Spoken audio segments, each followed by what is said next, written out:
A lot of great guests today, but first off, I have to bring you up to date with what is happening in the news. So let's go to this. We're all connecting via different apps right now, especially Zoom being a really big one, but here are some things that are popping up in concerns with privacy. So Zoom, this is something that's breaking today. The New York Attorney General is actually talking to Zoom about privacy concerns that they have with their application. Now, there's a couple of things that have popped up over the recent weeks and days even. I mean, this all changes so fast, as we know.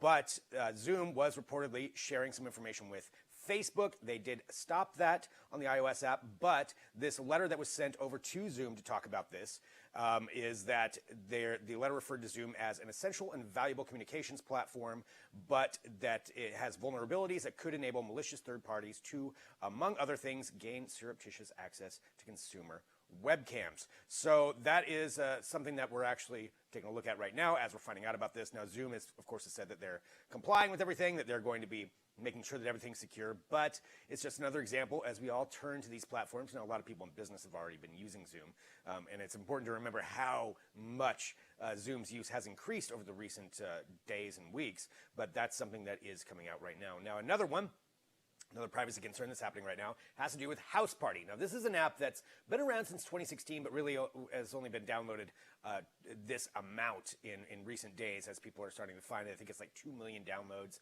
within a week that they had. So House Party now, though, having some privacy concerns about whether or not they are sharing information, location data, things like that.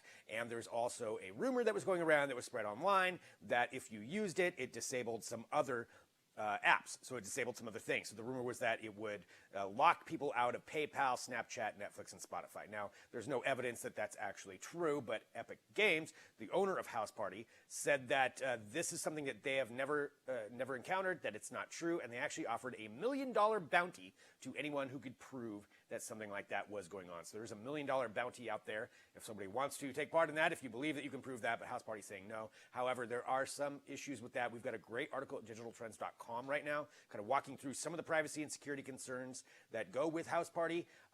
Definitely location data is certainly something that you want to make sure of who you're sharing that with, but you can check out more about that at DrLupo. All right, let's get you some news as we go through. So here's an update on something that was taking place yesterday and continuing on today. So we talked about yesterday that Amazon actually had a walkout at one of their, a strike, if you will, at one of their facilities in Staten Island. And that is because an employee tested positive for the coronavirus, and the rest of the employees there felt that Amazon was not taking enough measures to mitigate some of those concerns. Well, they walked out, and now, as of today, Christian Smalls, who is the one of the workers who was leading this charge, was actually fired by Amazon. Amazon said it's because he violated social distancing rules. So that's certainly a concern that's going on. That's an ongoing issue, what's happening with Amazon. You also have the Instacart walkout, which happened yesterday. That was certainly a big thing that was going on, and we're still waiting for updates on how that's going to be handled. But this is happening more and more with a lot of gig economy and certainly delivery economy, and Amazon employees being included that, where they're concerned about some of the issues, some of the safety concerns that come with it, come with working in these environments. And Whole Foods is actually going to be having, this was announced today, they're going to be having a sick out. Supposedly this is going on today, and probably you've already experienced it, maybe if you shop at Whole Foods, to where their employees are going to be calling in sick. They're demanding paid leave for all workers who must isolate themselves, a doubling of pay to compensate for the risk of working, and other measures that they want Whole Foods, aka Amazon, to take care of. So certainly some rapidly changing stories there, but things we want to get you up to date with. We'll keep you up to date, though, at digitaltrends.com as all of this unfurls before us. All right, continuing on. Some other news for you Airbnb customers, or even if you own an Airbnb establishment, they are looking to help assuage some concerns that people have. So they're announcing a $250 million fund, and to explain what this is, they're offering a full refund for guests who made reservations before March 14th for trips starting on or before May 31st. So if you're one of those people, you're going to be able to get a refund on that. They're also offering for some of the hosts who are impacted by it, there's a $250 million. Part of this fund is actually to pay the host 25% of what they would have normally received through their own cancellation policy. So it's to get some money to the hosts as well, as they're certainly going through some very tough times for Airbnb. Obviously, people aren't traveling right now. So that's a huge concern for them. So something that they announced with that. Continuing on, again, rapid fire news here to get to our break when we're going to have Dr. Lupo joining us. But up next, we are getting some product announcements, and this is the time. This is the season where we were supposed to be getting a whole bunch of different things that were coming out, but now as companies are figuring out how to announce their products online, we're seeing some of them, and this is from Fitbit. So this is the first release underneath Google. So it's Google, of course, buying Fitbit. Now they've released the Fitbit Charge 4. We're finding out some of the details on it, a couple of big changes. It's got built-in GPS. It's not the first time a product like this has had GPS, but first time for Fitbit, it appears. It's got NFC payments. It's Spotify compatible. And overall, from what we're seeing, it seems like some nice improvements that they have. It really is adding in a little bit of that Google element into it. It's $150 is what they're charging right now. Granted, not a lot of us are probably outside walking around where we're going to be using a Fitbit too much right now, but still, that is a release from them, so something that you can take a look at digitaltrends.com. As soon as we get our hands on one, we'll get a review for you too. So that is, again, one product releasing. And then one other thing, a rumor of a product that could even be happening today is the release of the iPhone 9. Now, we anticipated that Apple was going to be having an event at the end of March. Clearly, all events have pretty much been canceled. Well, whether they do a virtual event, we don't know. But the rumors are that within the next few days, possibly today, the iPhone 9 could be released. This is that slimmed down version, their mid-level phone, anticipated to be maybe $399. But we think that that could be coming out today. But we'll keep you up to date at Digital Trends. Definitely an interesting development when it comes to the iPhone 9. And as we see, all these companies, their products still have to be released. And this is all kind of sparking from an image that was posted showcasing iPhone 9 cases that were being delivered. So if the cases are out, that means the phone should be on its way. But again, that's the iPhone 9 possibly being released today. So stay tuned to Digital Trends all day long to keep up to date with that. And again, find out all the information at digitaltrends.com. Hey, I'm going to let you in on a little secret. It's now time for the product of the day. All right, so let's take a look at the product of the day here. It got me in mid-transition. That was my fault. So here's what's going on. We're all working from home. One of the things that I certainly miss a lot is going to get coffee. So we got to figure all that out ourselves. We've got coffee makers, but this right here is a Nespresso. This thing can actually help, mitigate some of that concern that you might have of not getting coffee when you're out and about and when you're going to your workplace. So this is the Breville Nespresso Essenza Mini. It's small, as you can see on the desk here. When we come back to that, it's very small. It's really efficient. So it's one touch. That's it. You actually drop in a cup, and then that's all you have to do, and it will just make it for you. You can make a couple of different sizes.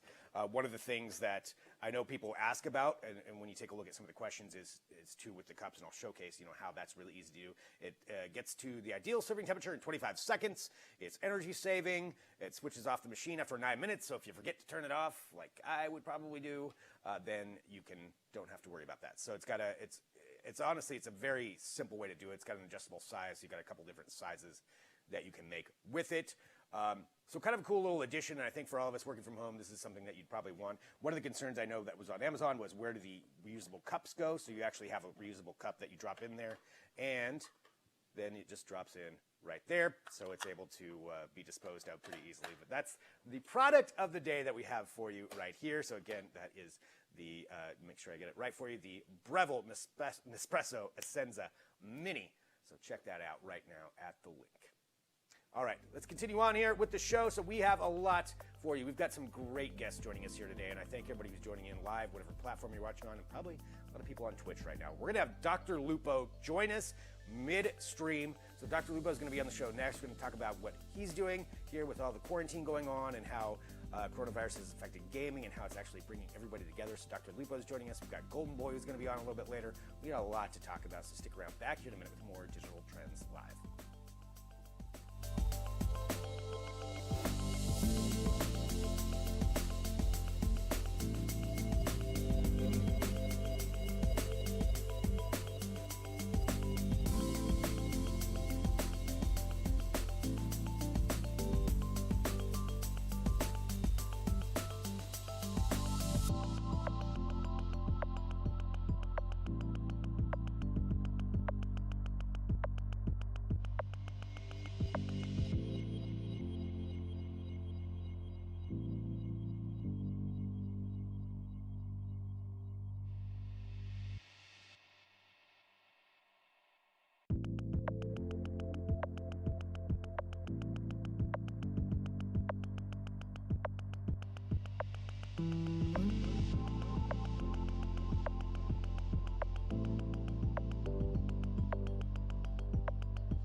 And welcome back to Digital Trends Live. Thanks everybody for joining us on whatever platform you're watching on. I know a lot of people tuning in right now. We broadcast live every weekday, 9 a.m. Pacific, noon Eastern, and including right now where we are on DrLupo's feed. And I want to say, thank you for joining the show again. I think the last time we talked to you, you were getting ready to game for 24 hours straight and then raise $2 million. DrLupo, hello. How you doing?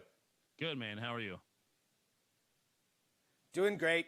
Good to have you on here. And I want to talk about a bunch of different things actually just associated with you, especially with gaming and just how much this seems to be, I guess, growing exponentially right now. Not that it wasn't growing exponentially before, but with everything going on, with everybody being quarantined, how have you seen things change from your perspective?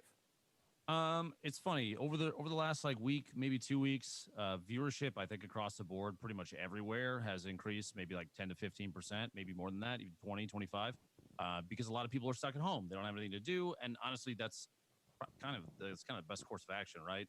You want to prevent people from having this thing spread around. But for me personally though, it's funny. I've just kind of been at home, man. Like my life hasn't changed a whole lot. You know, I've been training for this moment my entire life, so to say. But it's been nice because for me, consistency is good. But at the same time, there's a lot of pressure on my family because my son has been able to go to daycare and my wife hasn't been able to leave the house too much. We just want to try and stay safe as much as we can. It's just one of those things that you don't really expect this to come up. It kind of came out of nowhere for a lot of people, and so now we're just kind of rolling with it, doing what we can. And I see my position as kind of an entertainer, someone to distract others from, the pardon me, but BS of the world from time to time, and that's kind of where we are now. Is even today I've been playing Call of Duty with a buddy of mine, Tim, and we're taking a little break to talk to you guys, and after this I'll get back to it. Nice. Well, I appreciate you, joining us and taking a break to do that. I mean, with that, as you said, it didn't change a ton of what you're doing since you're online and a social distance master, obviously. But with this, are there any games that you've been are there any games that you've been trying out? And since you do have everybody tuning in now, and a lot more people tuning in, and a lot more people looking for that distraction, like you said, from the BS that's going on out there, are there different things that you're trying out creatively that maybe you didn't do before? I think right now is a good time to bring some new stuff into the rotation. I mean, I've played a lot of the same games for a really long time. My chat actually right now is kind of going nuts because of Tom Nook, a character in Animal Crossing. This new one out for Nintendo Switch, and my wife and she just started playing it, but I've been playing it since it came out. And it's just a silly thing. The game is basically an island builder. You make a little town with adorable animals and stuff.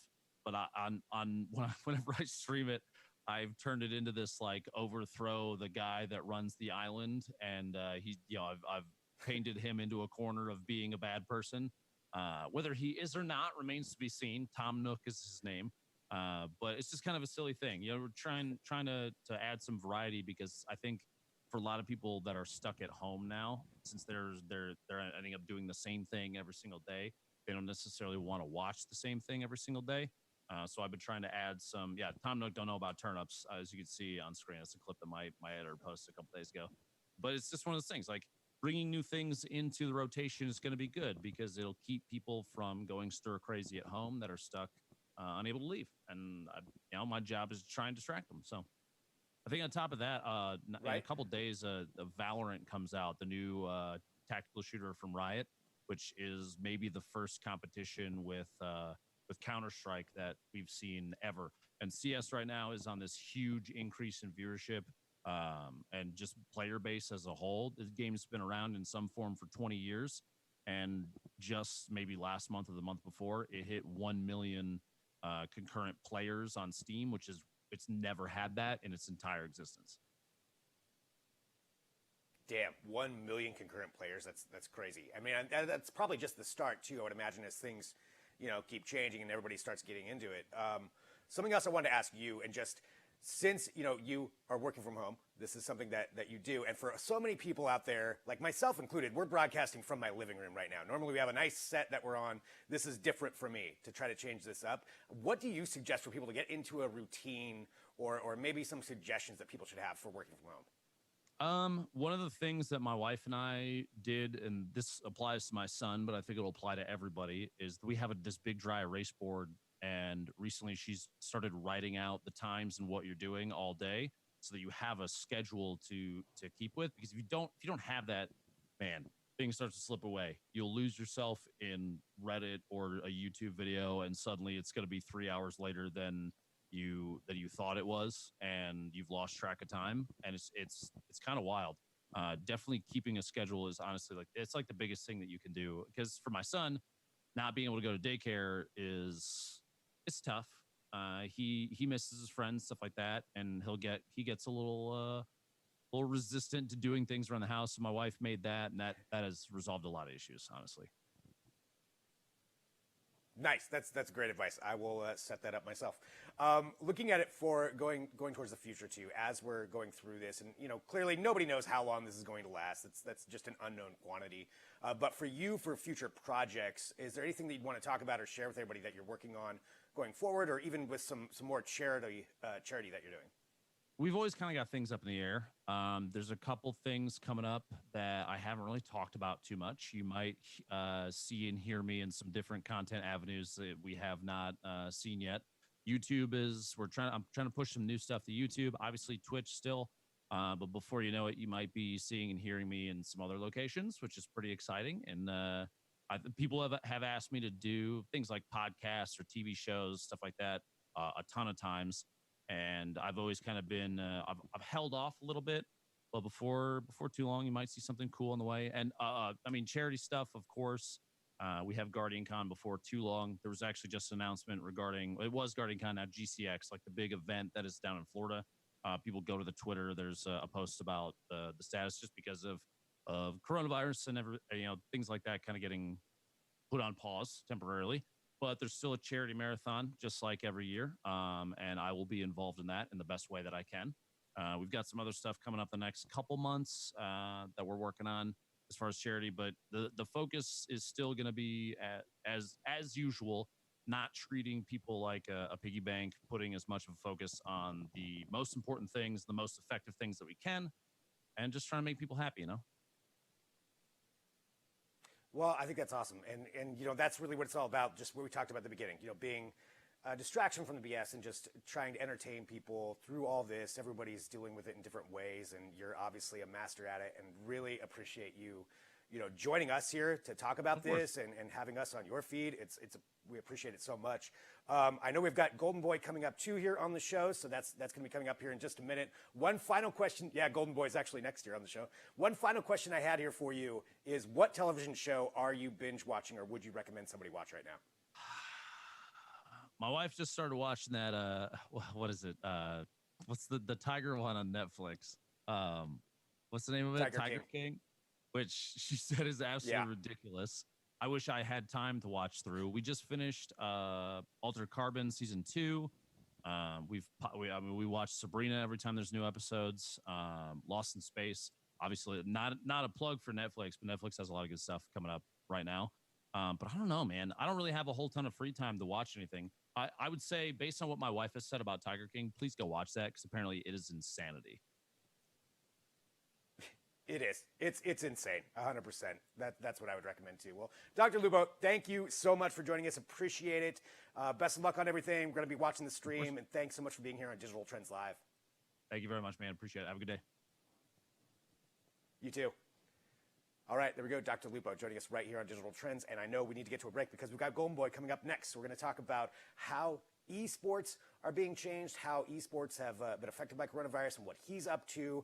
I want to ask him about how he prepares to even do his broadcast, because I'm kind of curious about that. That's something I'm definitely interested in. But if you have questions or comments, drop them in on whatever platform you are watching on, and we'll make sure we get those to him. So let's go to a break. We'll be right back with Goldenboy here on Digital Trends Live.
And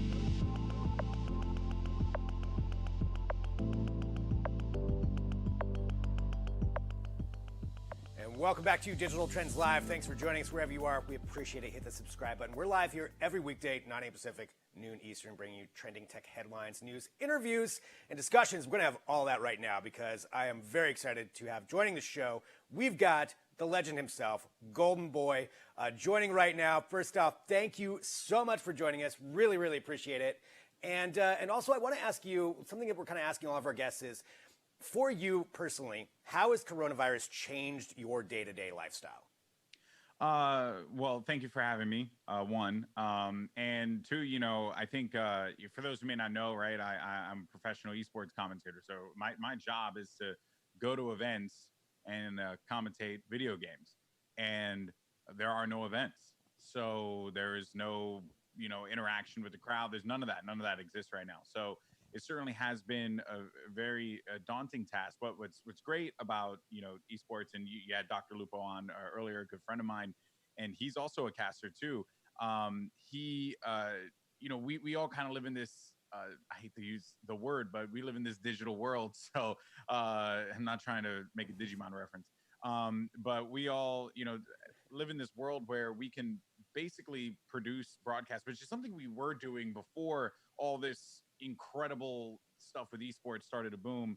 We were doing online broadcasts before. We were casting from our home. We were casting from our home setups, as you see here. So it's kind of like a return almost to normal for a lot of us, because in esports, when we were starting to fill out the stadiums like Wells Fargo, Barclays Center, Staples Center, so on and so forth here in the United States, that was just like, oh my goodness, how are we doing this? This is mind-blowing. Right. But now we're kind of resetting. We're back to normal. You're starting to see broadcasts like the Overwatch League do their shows online. Apex Legends, same thing for them. Counter-Strike, League of Legends, like all these games are starting to just really revert back to what it is to be in, to do video game content, which is something that is very easy to produce, shockingly enough. But now we have more production behind it, which is kind of cool. Right. I mean, it is kind of an interesting switch. I mean, you make a really great point going from where it was to these massive events and just exploding, and then now back to this. Do you think, since this is all uncertain for all of us, none of us know when this is going to end or how this is going to change, is this something that you think that esports is certainly a lot more adept at adapting to because of that? And how do you see it playing out over the next few months? Will these tournaments still go on in just an online format, or are things getting pushed out? Yeah, well, like you said, right, esports is adept at being able to adapt to this situation. While you see the likes of NBA, NFL, MLB, all these sports organizations closing down or not being able to produce any kind of games or content, or in some instances, reverting to video games to share that kind of content. Esports has just always been in a position to be able to thrive in those in these crazy times. Obviously, it's something that we never really expected, without a doubt, but it is very clear that esports is a very future-proof, medium because of the way that we play the game, the way that we interact with the game. We can fill out the arenas, but we can also have tens of thousands of hundreds of thousands of people tuning in online. It was something that always existed online, no matter what. It started online, so it'll always be able to thrive in that atmosphere. And it just really is. It, like you said, it's unprecedented times. It's something that we never really thought would ever happen, but we certainly are in a great spot. Will it continue to go in that direction? I don't think so. I think we do want to have our top tier broadcasts in these fancy studios in Los Angeles and New York and Texas. I think we still want to have all this, obviously, but it certainly is something that, maybe we keep going for a little while. I think that it's just going to be a different year for esports than it has been in previous years. For you as a broadcaster and a commentator, I always find this kind of fascinating is how people prepare for that, before they go on. What do you do to lead up to that? And I guess, is there a general preparation that you have? Is it red leather, yellow leather? Do you do things like that? Or do you what your routine is, and then also, is it different doing it with a live audience as far as your preparation versus doing it online? Well, contrary to popular belief, I have had no formal training in any of this stuff. So I was a social worker here in New York for many years, and I just happen to have a love and a passion for video games and just esports in general. And because of that, I just let that passion kind of drive me. I watch a lot of WWE. I'm a huge wrestling fan, so WWE, AEW, love all kinds of professional wrestling. And I would see what Jim Ross, Michael Cole, I would see what these guys would do. I'm like, okay, maybe I could take that and transition it over to esports. And that was something that not a lot of people were really thinking about that time, because everyone was equating esports to sports, whereas I don't necessarily. I look at the E in esports as entertainment, and I think that we play a video game, for Christ's sake, right? So we just want to have a little bit more fun. So that's why that's the style that I like to bring to the table. So because of that, there really was no preparation, and I would say I have the difficult job of playing video games and learning about them. It's such a challenging career path, But jokes aside, there is no prep for me personally. I play the game. I stay up to date with the game depending on what the title is.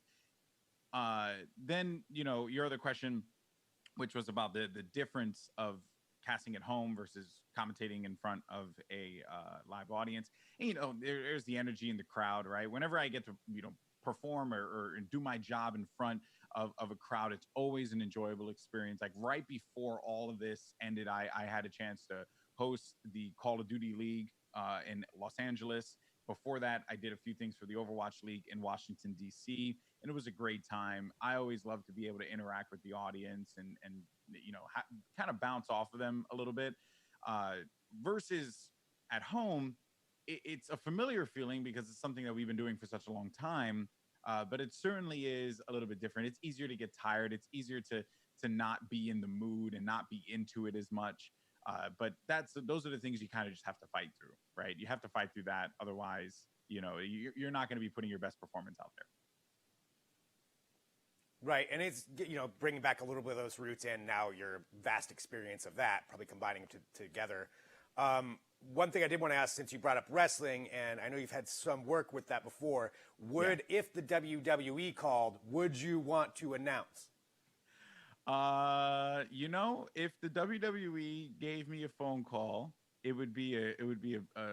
would definitely consider it. WWE it's something that I've loved for many years as just a devout wrestling fan. Obviously getting the opportunity to work with AEW when I did All Elite Wrestling was a just mind-blowing experience, and I couldn't thank them enough. Tony Khan, Cody, Kenny, the Bucks, like those guys they're stupendous human beings, and I loved every minute of working with them. And I hope to maybe continue that down the line if they would like to have me back. It was just a different world, it was a different world. It was fun. Video games are charm behind pro wrestling that never really went away all these years, and it's still there. And I think that no matter what, people just want to be entertained. And I think I do want to tip my hats off to AEW and WWE for continuing their shows, even though there is no audience to play to. And that's a huge thing, right? You think about what we do as esports people, as commentators and players and coaches and everything, and we don't necessarily need the crowd to play to, but professional wrestling was built on the backs of playing to the crowd. Even if there was 10 people in a gymnasium in the middle of nowhere in like Pennsylvania, you still had a crowd to play to. So the fact that these guys are playing to an audience of none, even though there's so many people watching online or watching, on TNT or USA or Fox, it's still impressive that they managed to put their bodies on the line despite there being no audience. So I really do want to give those people a lot of credit and a huge shout out for keeping us entertained throughout these crazy times. Right. I mean, that is so impressive. There's so much going on out there. We all need entertainment. We need things to listen to, things to watch. And that's awesome that they're doing it. And speaking of things to listen to and watch, let's talk about the Esports Podcast, too. I want to make sure everybody knows about that. Like, what have you generally been covering here over the last week or so, however long this has been going on? That esports podcast is my humble podcast, self-produced by myself. It is You can find it on Spotify, Apple Podcasts, or wherever you listen to podcasts. And basically, I had at the start of the year, I had a goal. I wanted to start to embark on more independent projects. One of those being a podcast, and then the other one is streaming. I wanted to partake in that because it's something that, when you work with a lot of these shows, it's always great. But the big thing is that you don't really get to control a lot of what goes out there, right? It's not really your vision, it's your voice, but it's not your vision. And I wanted something that was my vision. So I started to, get into it. And I looked at the landscape of podcasting for esports, and it was very minimal. And, and oftentimes, like, if there was a podcast, it wasn't going on still, or I would notice that, not to knock on anyone, but, they wouldn't necessarily have the experience. So I felt like I had the experience to be able to relay that to the audience, because I've worked in so many different games, not just Overwatch, but Halo and Call of Duty, working games like Battlefield, Rainbow Six, fighting games, variety of titles. So I felt like there was a great opportunity to do a podcast about esports, not just a podcast about one particular esport. And there are plenty of great ones out there. Like for Overwatch, there's Plat Chat, right, which is a great Overwatch focused podcast. But I wanted to do something that was broader. And I understand that doesn't necessarily appeal to everyone, but it was nice, though, that when we had events, to be able to go to events and people come up to me and say, hey, I had no idea that these things were happening in Halo, and I watched an event because of that esports podcast. And that, to me, is a huge win. I don't care if it's like, one person, 10 people, 100. Like, I genuinely, I don't care. If you like esports and you want to just listen to a podcast that covers everything, then hopefully my little humble show is for you. And I'm also pumped too, because this week we're doing a full Valorant episode with people who participated in the recent closed beta. This game is going to be huge. It's going to have a massive footprint in the space, and I'm really pumped to be able to get that one out there as well. That is awesome. And I love the idea of it being all-encompassing as well, because I like a broader kind of overview of everything going on. One final question. I know that I need to get to a break here, and I thank you for joining us. But I did have to ask, in association with wrestling, favorite wrestler of all time? Favorite wrestler of all time? Oof, that's a tough one. For me, it'll be Jake the Snake Roberts. It's a tie, by the way. It's a tie because I have quite a few. Jake the Snake Roberts, the Undertaker, and in more modern times, I'd probably have to go with CM Punk. Huge fan of those three guys. They did so many different things. Jake the Snake was one of the best promos out there. Undertaker was one of the best character wrestlers out there, and CM Punk was one of the greatest independents. And I think because of that, it's just a good combination of wrestlers. It's tough to choose. I'd probably have to go Macho Man if I had to pick one. I know, and that's the thing. Macho Man, Mr. Perfect. There's so many, man. Roddy Piper, like it's. Oh, Mr. Perfect was my other one I was going to say too. Yeah. Yeah, it's so good. Yeah. So good. All right, I feel like we could talk about this forever. I know I need to get to a break. Let's do this though. Thank you so much for joining us, Goldenboy. Would love to have you back on again too, for sure. Another time.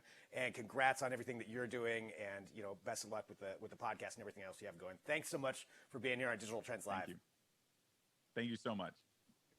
All right, that was awesome. I feel like we could do an entire show just about talking about wrestling with him. But okay, I need to get to a break because we have more coming up. So thanks everybody for joining us on Digital Trends Live. I kind of got caught up in there myself, so we've got more really cool things to talk about. We've got Jason Yim from Trigger coming on to talk about a new Star Wars AR experience, but it's not visual, it's audio. Star Wars AR audio in association with the Rise of Skywalker release. So we've got that coming up. Stick around back here in a minute with more Digital Trends Live.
And welcome back to Digital Trends Live. I'm Greg Nibbler, and thank you very much for joining us. Appreciate everybody who's watching. Hit that subscribe button, whatever platform you're on, because we're live here every single weekday, bringing you all kinds of interviews and discussions. And there's something I'm very excited to talk about right now because it's such a different concept. We all know about augmented reality, right? The visual aspect of it. But what about augmented reality audio? That's what we're going to be talking about right now. We've got, joining us once again, we've got Jason Yim, the CEO of Trigger, who's back with us. And thank you so much for being here. Excited to have you on the show. And every time you're on, you have some really cool new project or app that you're working on. And this one is really exciting for a number of reasons. Tell us what this is. Yeah, well, first off, thanks to have me back again. But this is Bose AR. So it's audio AR that works off of like headphones, the QC35s, and also like the Bose frames. But it's embedded inside the Star Wars app. So the cool thing is you download the Star Wars app, you'll see the Bose AR button, you click on that. And if you have those headphones or the frames, you actually get immersed into past scenes that feature Rey's lightsaber. So going all the way back to Revenge of the Sith, to A New Hope, to Luke and Vader fighting in Bespin on Empire Strikes Back, and then even on the Millennium Falcon. And the great thing is like these scenes, they're basically 3'd off, which means that there's 3 degrees of freedom. We've taken the entire audio scene and turned it into a 3D space. So when you put on the headphones and you turn your head, the audio actually matches and moves around. So it's the first time fans can go back and really feel like they're being inside the scene, being immersed in there.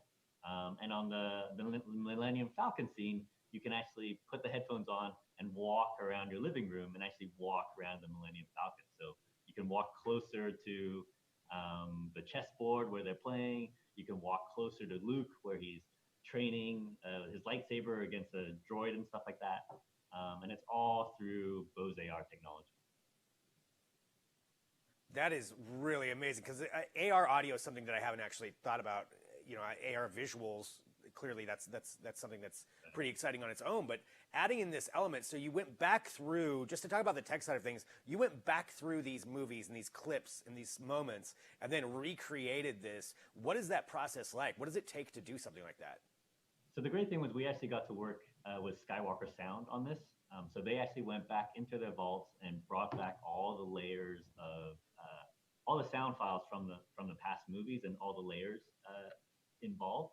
And the funny thing was like the older movies were of course much older technology, so they were kind of pretty flattened, while the new movies had all these different stems of all these different sound effects. So we worked really closely with them to, you know, they help sound design some of the elements. For instance, in the app itself, we can actually change the POV from character to character. Like you can listen to it as if you were a third person, or you could click on a button and now you're Luke, or you can click on another button and then now you're actually Darth Vader. So the sound itself is completely different inside his helmet. It sounds like there's a lot of more reverb. He's got his breathing apparatus and stuff like that. But that was all kind of assisted directly from Skywalker Sound, which was super exciting. And then something like the Millennium That is Falcon, really cool. I mean, I know you've worked with so many amazing franchises, you know, and different things that you've worked on before. What was it like, though, just working with something for Star Wars? What was that feeling like? We've actually been working with Lucasfilm for the past 12 years. Like we started doing ad for games and stuff online.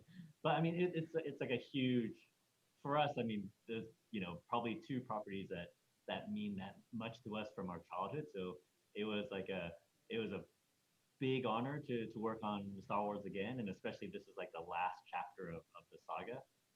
And then the fact that we actually got to work directly with Skywalker, where it's actual sound from the film and actually the people creating that was really, really exciting for all of us.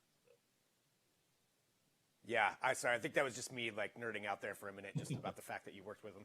But it's been going on for a while. So talking about augmented reality audio and just, you know, you bringing this one out, do you see this as something that's going to be incorporated into more franchises, more experiences? How do you see that technology going forward? Yeah, I mean, I think it's a really powerful technology, and I know that like it has a lot more applications than just entertainment. So we're looking at how we can use it on enterprise as well. just because it's so easy. It's not like right now with AR glasses, I think they're quite powerful, but there's a lot of friction in terms of cost and how hot they get in computational power, and then kind of explaining to people how to use it and how to control it with hand gestures and stuff. But with headphones, you just put it on your head. Everyone knows how to use that. So being able to add that layer of AR and kind of like spatial dimensionality just by putting on headphones is quite powerful. And I think on the long term, when you think about head-mounted devices and head-mounted AR, which is what everyone's hoping for, like when Apple comes up with those glasses, I don't think when you walk around town, you're going to want a visual layer around you all the time. It's going to get just inundating. So Right. I think on AR glasses, actually, the sweet spot's going to be AR audio. Like you're going to get a lot of your information and hints just from audio until you actually want the visual layer, and then that comes on when you want it, and then it disappears when you don't. So it'll be part of I think this AR piece is kind of like a foundation of where we're going in the future. One last question too that I did have for you, just to understand as far as the tech side of things. I know that visual AR takes a lot of computational power. It eats up a lot of battery. Sometimes it's cloud-based. Is the AR audio powered by something that's based on these specific Bose devices themselves, or is it powered through the phone and the app? How do you actually run that side of things? Yeah, so the cool thing is that like on the phone is run in the app, but on the devices themselves, they actually have sensors in them. So similar to what you have in your phone, it'll have your gyro and other sensors for movement and direction and things like that. So that a lot of that can be assumed from the headphones themselves or the eyeglasses, the frames, and then your phone kind of fills in the blank and the rest of it. Nice. Well, Jason, thank you so much for joining us here today to talk about this. And I want to let people know too, so it's the Star Wars app itself, right? That you download, and if you have these, then you can start using it, I suppose, today? Correct. So just Google the official Star Wars app, and you download that, and then within the homepage, you'll see, or the start screen, you'll see a Bose AR button, and you click on that to launch the Bose experience. It's great. Awesome. Well, Jason, thank you so much for joining us. Always appreciate you being here to talk about this. And again, for everybody who wants to go, triggerglobal.com to check out some of these other amazing projects that you've worked on. Can't wait to talk to you next time with whatever else you have in the works. Appreciate you being here on Digital Trends Live. Great. Thank you very much. And I do just want to say that, like, for the big fans out there are sounds that you'll hear in a scene that you have not heard before. So go check it out. Ooh, that's a guarantees right there. That is... That's great. Okay, now I have to go download it. All right, thank you so much. See ya. Thank you. Bye. All right, and again, thank you everybody for joining us too. If you're watching Digital Trends Live, this is a great place to be. So hit the subscribe button, that way you get notifications when we go live. We've still got more left because we've got Ronan Glon, who's going to talk about what's going on in the world of automotive, how things changed with that, and what are these manufacturers going towards in this new era that we live in. So stick around. We'll be right back with more Digital Trends Live.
And hello, everyone. This is Digital Trends Live. I appreciate you joining wherever you are.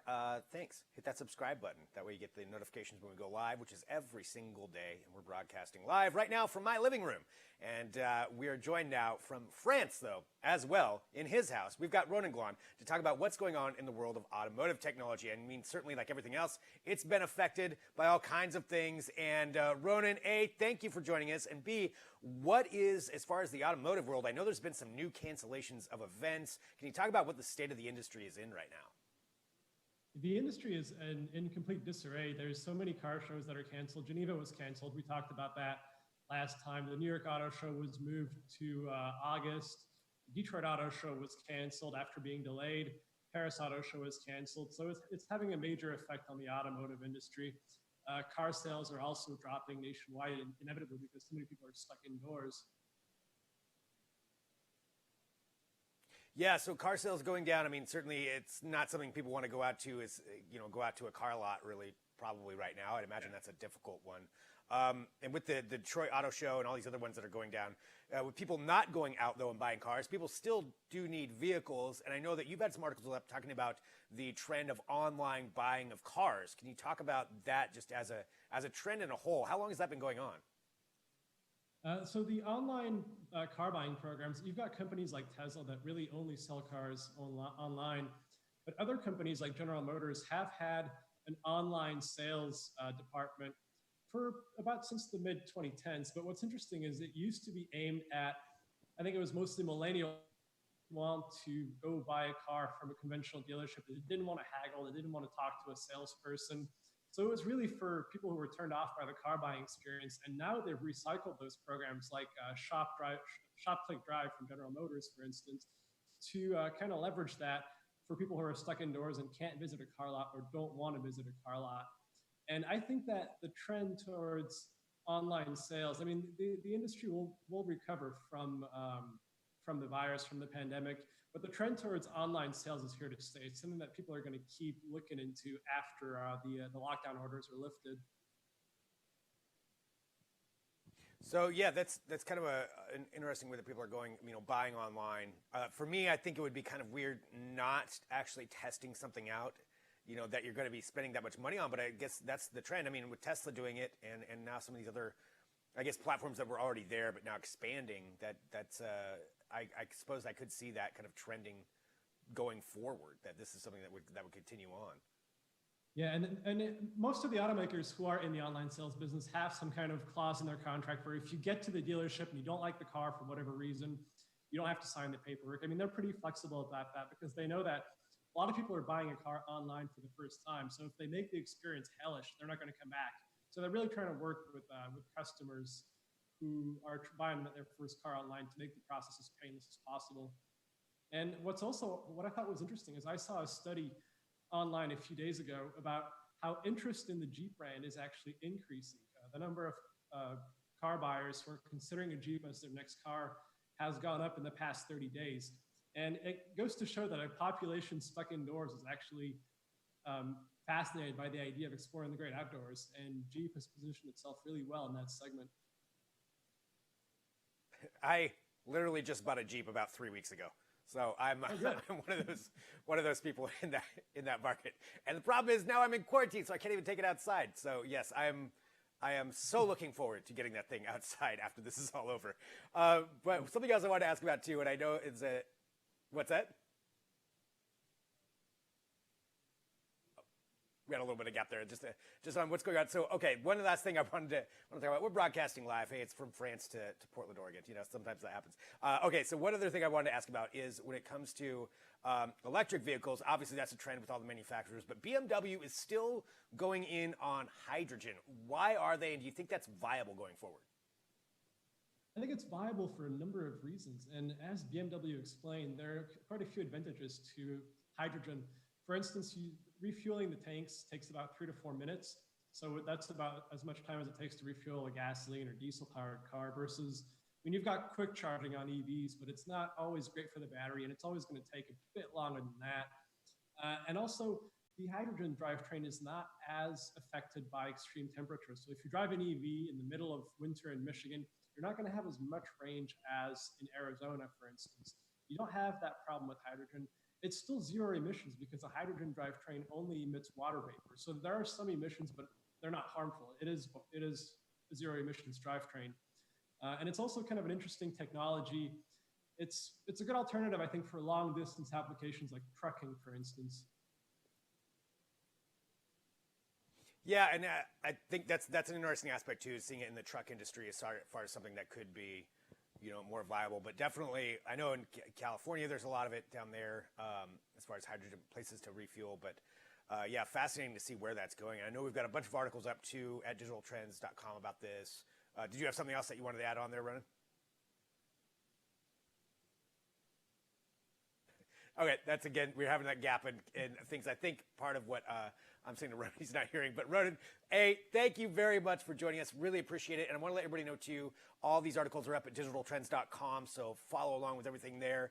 And Ronan, thank you so much. All right, let's continue on here. And again, saying thank you to Ronan. Thank you. Bye. All right. Again, we're broadcasting live.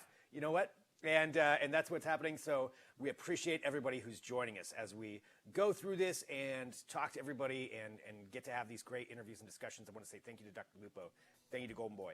Thank you to everybody who is joining us here today. And Ronan, and of course, Jason from Trigger. And a lot to talk about with that. Coming up tomorrow on the show, here is what we've got. So joining us, the CEO of Betches Media. Betches. We've got Sammy Fishbein, who's going to be joining us to talk about some of the things that they're doing to actually mitigate the spread of misinformation and also provide entertainment, right? That's what we're all trying to do. And that's why I say thank you to everybody who's joining us. I want you to hit subscribe, whatever platform you're on. If this is your first time watching, thanks for joining us. We're here every single weekday. We're broadcasting live from my living room is where we're at. This is where we're going to be for the foreseeable future. And we've got all of our team who's working very hard to make sure this goes out to you every single day. And we've got a great crew here for Digital Trends and Digital Trends Live. So thank you very much to all of them for making this happen. And thanks to all of you for watching the show. We appreciate it. So hit that subscribe button. And I'm Greg Nibbler, and I'll be right back here tomorrow with more Digital Trends Live.